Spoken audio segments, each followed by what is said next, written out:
Good evening, everybody, and welcome to my channel. And on tonight's video, we've got our friend Carys Smith or Suzanne Duran. Which name do you prefer? Carys, really, nowadays. Okay.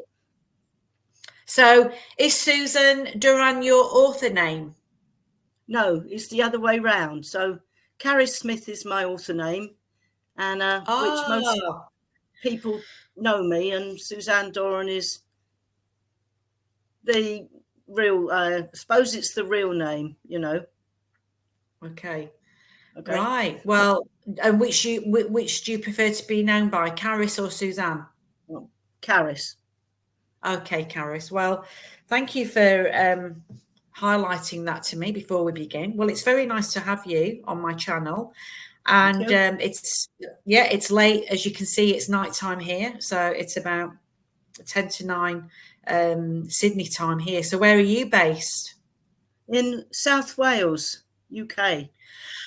Oh, lovely. I used to live in North Wales many years ago. Well, this is the south, down near Cardiff. Oh, lovely. It's beautiful down there. Yeah, sort of a village, Pontypridd. Pontypridd. Oh, I've heard of that. Yes. Yeah. Well, I look forward to having a little bit of a chat with you. So tell us then your story. How did you become a Jehovah's Witness? Well, I wasn't born in. My grandmother and a few aunts showed interest, so I knew about it as I was growing up. But when I was about 17, I went to work in an office in London, and two young women came to work and share my office twice a week, who were pioneers. And so that's how I got talking to them and how I started to get involved. Oh, right. Okay. So was it a fairly straightforward conversion? I mean, did you have to give anything up, or? I gave up. Yeah, well, I gave up loads of things, but you give them up so slowly you don't even notice it, I suppose. But you know, because I was that time, there were lots of things in the world, you know, like Vietnam and famines and terrible things happening. And so their message about peace on earth and, you know, everything going to be wonderful and marvelous and living in a paradise really appealed to me. And then they sort of, you know, they took me around Bethel, you know, the Mill Hill one. And that was very impressive. And they introduced me to friends, and we were friendly and kind and interested. Love bombing, I suppose. And then, then I decided to find some local people who lived nearer to me. I think I went to a Kingdom Hall, and not far from me where I lived, and I met quite a few people there, and slowly I got involved with an older couple who more or less took me under their wing, and they're quite hardline witnesses, really. So I slowly gave up everything, you know, you do, but you don't realize at the time that you're giving up everything you like, you know, your music, your clothes, your friends, your interests, your sports, your hobbies. Slowly, everything just disappeared until I was really involved in just what they call the truth and nothing else. Took about a year and a half, I suppose. Oh, so not too slow then. You came in pretty quick. I was actually contacted and came in within the year. So I was contacted and I was baptized within the year back in 1980. So 87, I got contacted and I was baptized before the end of 88. So I came in pretty quickly. Baptized in 1969, And of course, 1975 was the thing we Oh, all believed in. I've just done a video on that. Did you watch it? Yeah. So, you know, I was one of those, you know, stay alive for 75 and read Is It Later Than You Think magazines. And so I really sort of bought into it and believed that, well, I'd never grow old and die. I would be able to do all the things I liked doing then, and just spent my life, you know, the time I had working part-time, giving up a really good job and working part-time and preaching, and went off to London as a pioneer, and then moved to Dublin in Ireland as a special pioneer with a friend.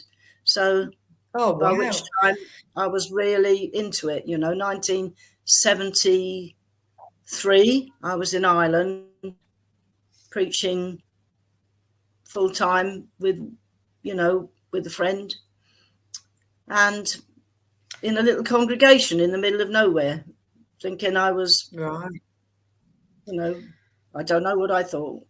But I lost all my family because really my family didn't want me to be involved, and they were unhappy about it. And I was more or less told, you don't need them because you can have us instead. We can be your family. And they're worldly and they'll influence you badly. I do remember I had a friend, and they actually told this friend that she was a bad influence and that she shouldn't be friendly with me. Really? Wow. Yeah, I took her to one or two meetings, and apparently they came up to her and said, oh, you know, you're not a good friend with her because you're getting her to dress this way and having her hair that way and this, that, and the other. So she said, I'm not coming anymore. And so that was my last remaining friend. I mean, I gave up the boyfriends and going out to what we called discos in those days, and gave up the mini skirts, gave up Elvis and Dusty and all my records and everything. I can't think I had anything. Pretty tame compared to today's standards, I would imagine. But it was considered very tame, but considered part of the devil's traps, you know. So that's what. So what do you So what do you think? So what do you think of all the changes that have come out recently? Then about, you know, beards and women can wear pants, and, you know, what what went through your mind when you heard of the changes? Well, there's a lot of things to think about that, because I did get married when I was 25 in 1975, but we got married on the week that we all thought Armageddon was coming, September the 25th, 1975. But obviously nothing happened except it poured with rain, you know. But my husband had a beard. He had a very small, like a goatee beard. And no one said anything to him about it. And to the best of my knowledge, he still has it. And he's an elder now, and he's 76 now. But that's Dublin. That's Southern Ireland. So your husband,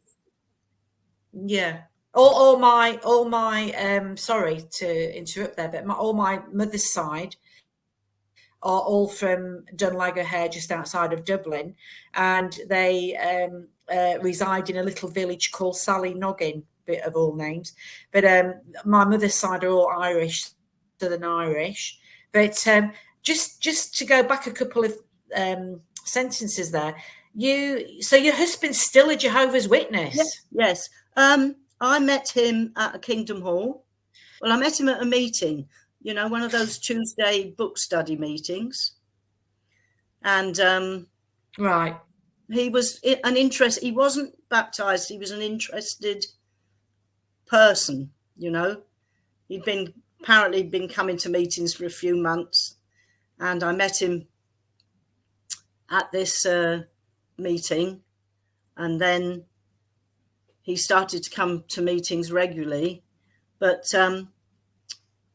what happened really was that the elders said to him and me that he couldn't actually see me unless he got baptized and we got engaged and got married. So they stepped in very quickly, and I think we were married within 3 months and a few days of knowing each other. And we didn't know each other really, but it was either get married, like an arranged marriage. Yeah, get married or like an arranged marriage. Yeah. Yes, and we weren't allowed to go out together on our own, so we didn't even know each other, have conversations. We had a chaperone, as they called them, everywhere we went or met in big groups. So when we got married, we were kind of strangers, really. But he was a very, very. He was an ex-Catholic, and from the rougher end, I suppose, of Dublin, of Ballyfermot, and he. Oh yes, he hated the Christian Brothers and the Jesuits because of his school day experiences, and his mother was totally into the Catholic Church and in the most oppressive way. So he became very, very fervent and very, very strong in it almost immediately, really. Stronger than me, maybe. Right. So, so that's how I met him. So that's how I married him. I married him. Okay. All right. So, Carys, what are the dynamics now in the marriage? Because obviously you're not a Jehovah's Witness anymore. Well, we stayed married about 10 years. And after about 7 years, I started to question things that I saw going on and happening, and things that happened to us with the blood issues. And I didn't like the way they were bringing up children, and I didn't want to bring up my daughter with that kind of oppression. I did a few innocent things that the elders sort of tried to prevent me doing. I wanted to learn to swim, and I wanted to play a bit of tennis with a friend, and I wanted to wear a tracksuit and ride a bicycle, and just do small things like that, which were then censured and complained about. But at the same time, there was a big uprising in about 1980 in Dublin with John May and a group of elders that left with Ray France, Ray France from the governing body as was in the crisis of conscience. And I knew John May and his family, and I knew a lot of the people that were disfellowshipped, and we were all told not to speak to them, and if we did, we would be disfellowshipped. And we lost half the congregation overnight, really. We had a huge congregation that went down to about 30, and a lot of people were disfellowshipped, and a lot of people stopped coming. And they asked me to call round to what they said were weak people and try to encourage them back in, because I was still considered sister strong and, this, that, and the other. And I met a couple called, I better not say their names, only I met a couple who's I mention in my book, but I give them different names. I've called Carys and Tanith. And when I tried to encourage them to come back, they just gave me evidence of why they didn't want to come back. And I would go away and research it and find out they were telling the truth.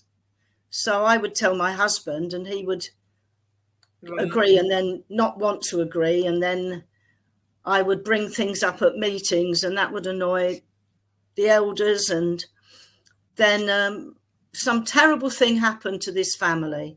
A terrible tragedy happened once they'd left, and their 2 children died, unfortunately, of a gas leak in the house.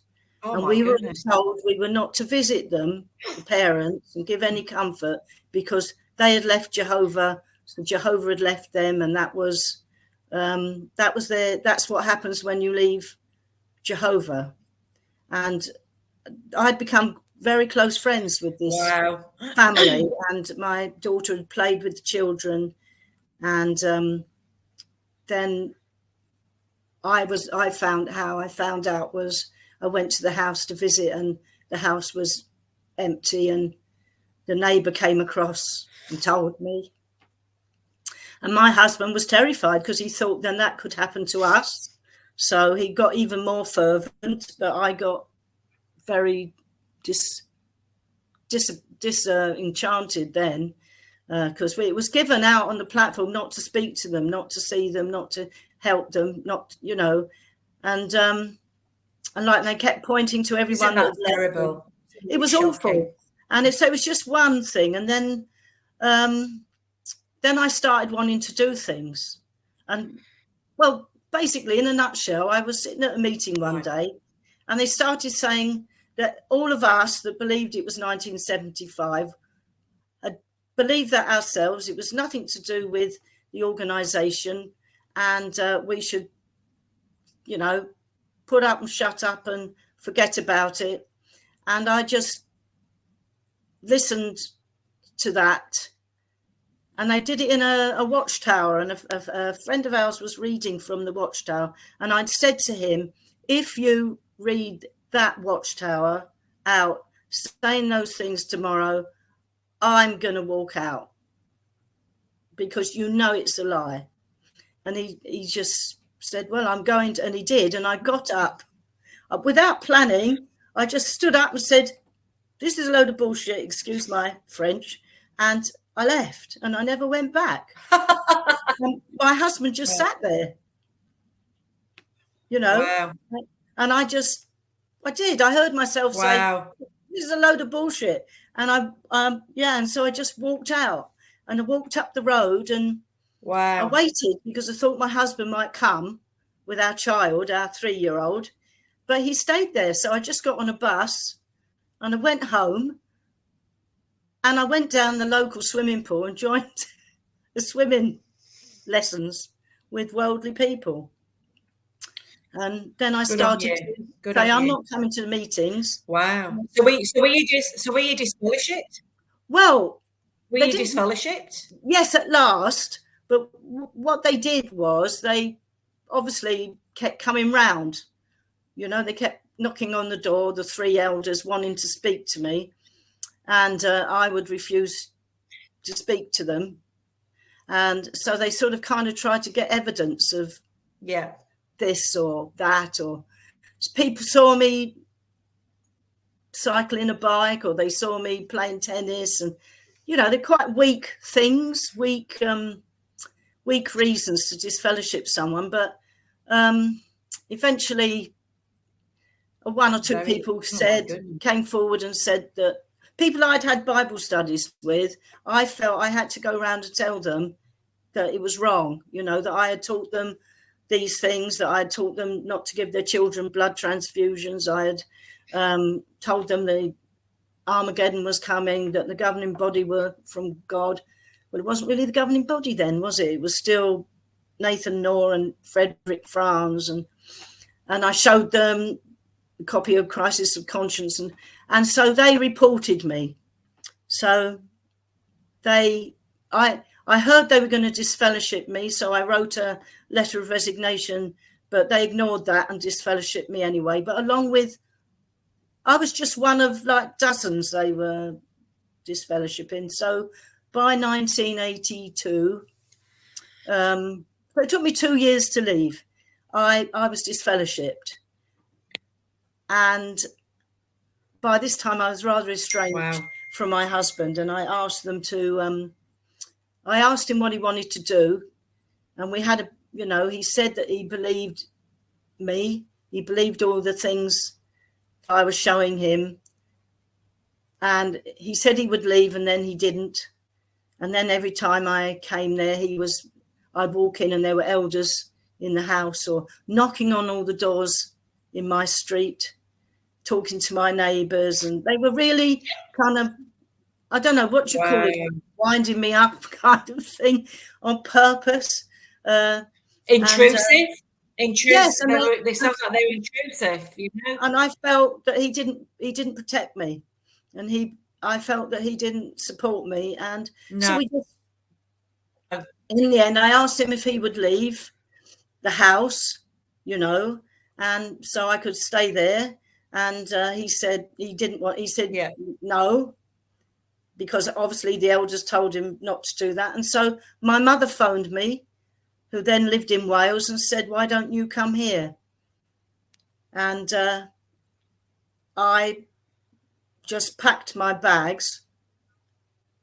Well, I packed 2 pannier bags on a bicycle and went over on the boat to Wales. And a friend of mine brought my daughter 2 weeks later, and I moved to Wales, and that's how I got away from them. I never would have got away if I hadn't left the country. From him. Yeah. And I feel sorry because I think he... So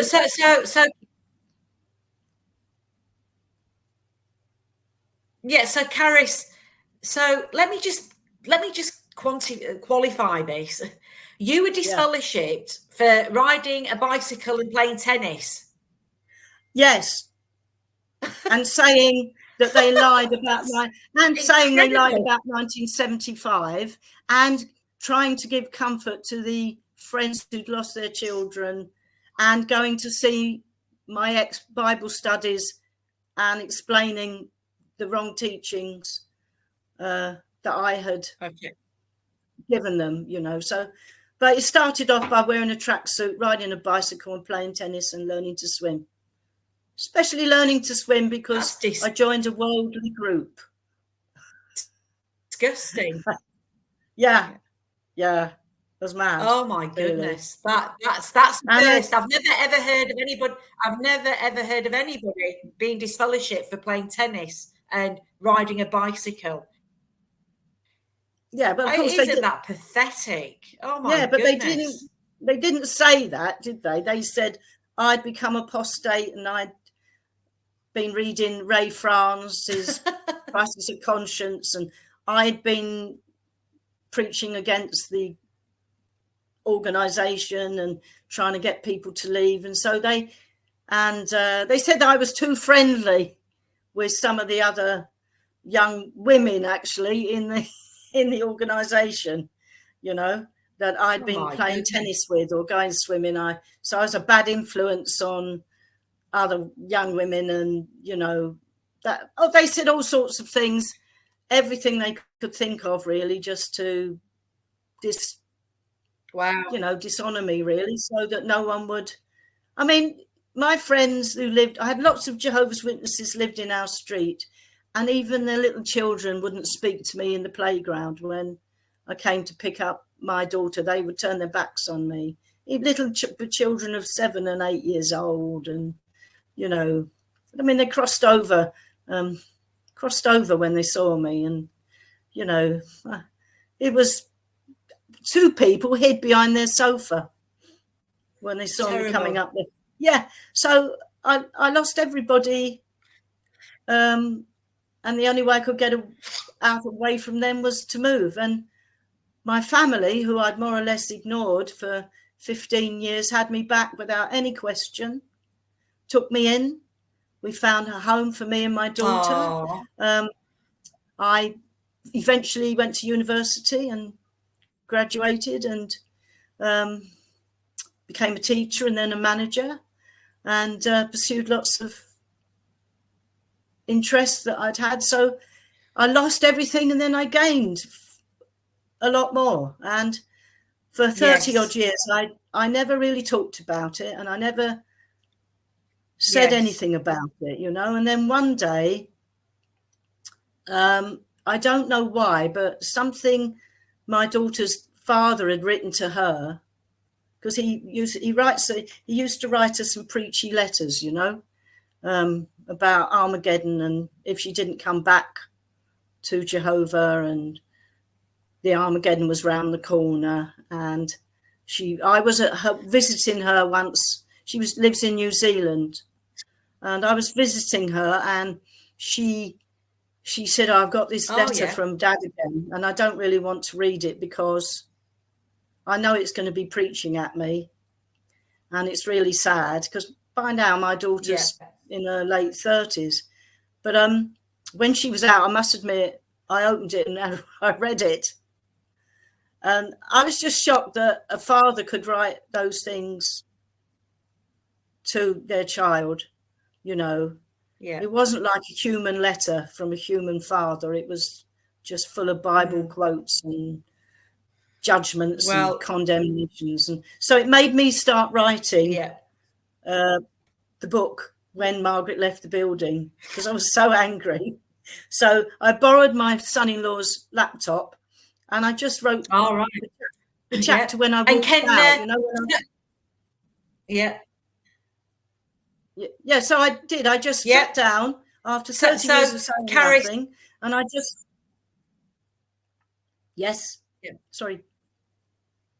started typing. I did. I was just going to ask you. So your book, so your book is based on your experiences as a Jehovah's Witness. Can people buy that on Amazon? Do you have a link that you could forward so I can put it in the description? I don't know if it's on Amazon. All right. Well, if you email me the link. Yeah, Amazon UK and Amazon US. But the first chapter opens where I stood up and said, it should be Amazon UK. All right. Okay. Yeah. And I stood up and said, this is a load of bullshit, and walked out and left my husband with the child and went swimming. And that's the first chapter. But it's fiction. I call myself Margaret, which is a family name. And I've changed names, like my husband's name and my daughter's name.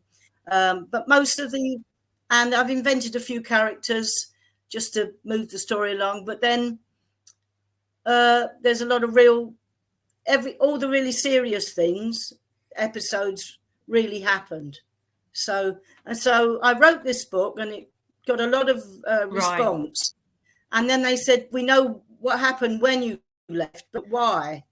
So then I wrote the first book, second, if you see what I mean. So I then wrote why Margaret left the building, which was becoming converted as a witness at 17, why I joined, all the little things that led up to me becoming a pioneer, moving to Ireland and then leaving. And it obviously culminates with the tragedy of my friend's children. And though that's a bit of a spoiler, but it's not, because when you get to lots of other things happen that would put nails in anybody's Jehovah's Witness coffin, I think. So, but I didn't speak about it for 30 odd years. And I've only actually this last year met any ex-Jehovah's Witnesses. You're like about the third one I've ever talked to. Right. Okay. Yeah. So I've met 3 ex-Jehovah's Witnesses in person. Well, I just want to say to you before we wrap this interview. Yeah. Okay. So, I'm privileged. And I was just going to say before we wrap the interview up, I definitely low for people to look at and perhaps purchase, because I'll certainly be having a look at purchasing those books. I mean, what a story, and just listening to what you went through, and the emotional abuse and the coercive control over very, very trivial matters in one's life. When you look at it, the bottom line is all you wanted to do was look after yourself by exercising, and you've got these and I just want to touch on this. When your husband wrote to your daughter, they're not human. Jehovah's Witnesses are not human. They are doctrinal companions, doctrinal family. They're just not. Everything's conditional. you know, and then can I just add to that? we all wake up, and with the luxury of hindsight. I mean, I was a witness for 35 years. Only wait. I was going to say, all this new thing where they're all trying to contact disfellowshipped people and say, come back to Jehovah. Oh, yeah. Yeah, well, my husband, ex-husband, wrote me a letter a few months ago, and it's exactly like that. It's just like a typed document and where he's put my name in it, and sent a magazine called with a picture of Jesus with a lamb, saying, well, I mean, he's spoken to me for 35 years, and he sends this inhuman, impersonal diatribe of chat, Bible verses he knows I wouldn't have any interest. So, yeah, they're bad. They're not. I feel sorry because he was a good man, but weak, So they're not. No backbone. I mean, what I would call a milk. So Carys, you would know the word. You would know the word milk toast. That's probably what your husband was. Backbone. Weakling. But look, it's been absolutely amazing talking to you, and thank you. I just want to. Well, I feel so honoured and privileged that you even reached out to me to say that you wanted to tell your story, because I've been inviting ex-Jehovah's Witnesses to do exactly that.